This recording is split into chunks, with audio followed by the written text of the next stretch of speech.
Good day everyone, so hope you're all doing really well. Today is Kachina's birthday and I thought, well, let's make a video on Kachina. Now this is something I don't normally do for any character other than Kokomi, but I thought, well hey, because Kachina is arguably the best character in Natlan, why not? And when I mean best character, I don't mean combat wise, I mean lore wise. From a story and character building perspective, she really is quite exceptional, and that's what I'll explain in today's video. So when we look at Kachina, we don't see this young character that suddenly has flaming hair, awakens a power within and just smashes the abyss. You don't have a lot of that nonsense. What you have is a very down-to-earth, almost coming-of-age story of a character that really is just struggling to find her place and identity in the world, despite the fact that there is a lot of conflict and war going on. So let's recall a bit of Kachina's story as it's presented to us in Genshin. It's not a hangout quest, it's just normally part of the Archon quest and such. But basically, right in the beginning, we know that Kachina has been trying for a couple of times, I wouldn't say years, but I think it's like a couple of months already to get into the Night Wars. In other words, she wanted to be part of the people that contribute to fighting off the abyss, because that's a very important identity that she kind of grew up with. And obviously she's very capable in terms of combat. She's failed many times to actually secure a seat, and very often the person that she sees as a sister and looks up to, Mualani, has actually achieved this. So for Kachina, right off the bat, her current world view is, I need to train and prepare and then get to the point of going into the Night War. And I think this is very important, because there's an analogy that can almost be taken to Chinese children, which I'll bring in a bit later in the video. So as we can see with Kachina, we finally are at a point where she tries to say, you know, I'm going to try my luck again. Every time she fails, she's like really beaten. She beats herself up, and that's despite the fact that she's very young. People don't really expect that much of her yet, but she does expect a lot of herself. And eventually she actually does best Mualani in the finals in the little tournament that Mavuika holds. And this means she has a free pass to go and fight the abyss. I mean, it's not really glorious, but it's about honor. It really is about honor and fighting for your country. And yet, despite the fact that she's achieved this, that she is really overwhelmed with joy, she's almost kind of like achieved the goal that she wants, where she immediately gets a very harsh reality check is the fact that it's not a game. In fact, she was the only one to fail in beating the abyss, and not only did she fail for her, she actually got trapped in the abyss. So all of the other warriors that went were not defeated, but Kachina was defeated, so Mavuika had to use the Ode of Resurrection, and that didn't really work out so well. So now you've got a character that knows, oh, I failed, and then they're alone in this giant abyss. And they really need to overcome not just their failings, but a lot of fear, because there's unknowns. Can they die? It really is kind of crazy if you think about the psychological toll that this little poor Kachina had to go through.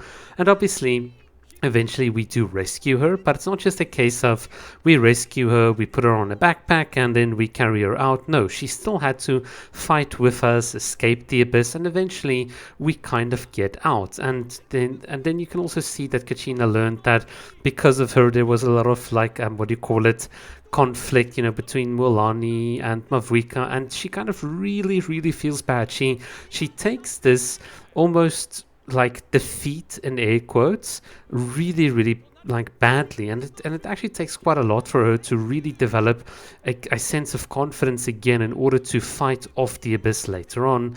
But of course, this isn't just a case of, oh, I won one thing, I got a defeat, I'm going to reflect and take my time.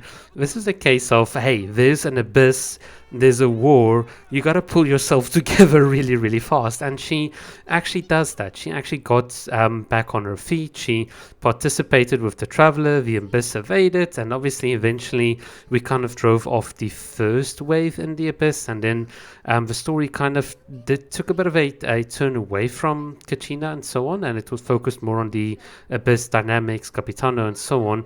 But eventually what we do know is that after the victory, like the final victory where Mavwika and the traveler do beat the abyss, Kachina herself is kind of lost. And this is a very, very interesting piece of character development that we also see. And I think this wasn't as an event and not part of the main Archon quest. I can't remember that well exactly. But I do remember thinking, wow, this is such an interesting view because Kachina achieved what she wanted to. She got into the Night Wardens, they beat the Abyss, so now what? And very often, this is kind of an analogy to what we see, especially in China, where people and a lot of kids and students prepare for Gakko, that final exam. They do cram school, they do extra classes, they literally do 10, 12 hours of studying each day, 6, 7 days a week. It is crazy for this one exam when they're 18 years old. And what happens when you are done with it?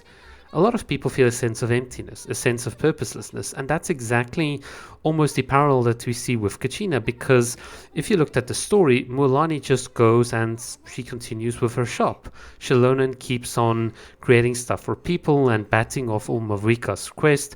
Obviously, Mavwika's the Pyro Archon, she's got a nation to rule, so she's kind of busy. Everyone has their place in society, but Kachina doesn't feel like she actually belongs. The very thing that gave her identity and purpose, and that is being a warrior for Natlan, that's going to like bring honor to a tribe, to herself, and to the nation. That's all kind of now gone. That's like concluded. And it was also very interesting to see how she came to the realization that she now needs to honestly try and carve out her own path and then find the resolution to try out different things and then figure out what her place is going to be in society, and more importantly that there is no rush to do it. There's no rush for her to get an identity and then stick to it just so that she feels that she needs to fit in. And I thought that was like kind of a very beautiful ending. Obviously we still don't fully know what she's going to go into, if I remember correctly, but at least she now has the resolution to start figuring out herself, what she likes, what she doesn't like, and build up her identity. And for me, this entire character, or the two character arcs that we have with Kachina, is just like really, really beautiful. From trying to establish yourself to losing all meaning, and then how you regain and build up yourself. That is very, very beautifully written for a 4-star character, for a character that arguably in the bigger lore of things is not as significant as a Mavwika or a Capitano or a Traveler. She is, for all intents and purposes, just one of the side characters, a 4-star rarity, and yet she's got some of the most interesting character developments, most believable coming of age stories that I've seen that Genshin produced. And that's actually what really made me so interested in Kachina. And that's really what I wanted to share today. I think her writing for me was the most believable, the most humble, the most grounded to earth, and honestly, the type of writing that I think is the most relatable to people that are playing the game. Because unfortunately, in real life, none of us have an inborn power, we're given a divine throne, or all of that nonsense. Most of us really genuinely, including myself, are very, very much average, below average, and we gotta make do with what we can in the world. So stories like Kachina's, I think, are very inspiring, especially for teenagers. I think for those of us that are adults and a bit more kind of figured out and settled in our life, it's just interesting to kind of see some of the parallels that we see written in the story and trace back their history. So kind of a bit of light introspection and reflection there. But more than that, I think, you know, from what's been presented, it's very, very beautiful. So yeah, that is what I have to share about Kachina today. Hopefully you guys enjoyed it, and let me know what you think of the story of Kachina. Have a good day. Cheers.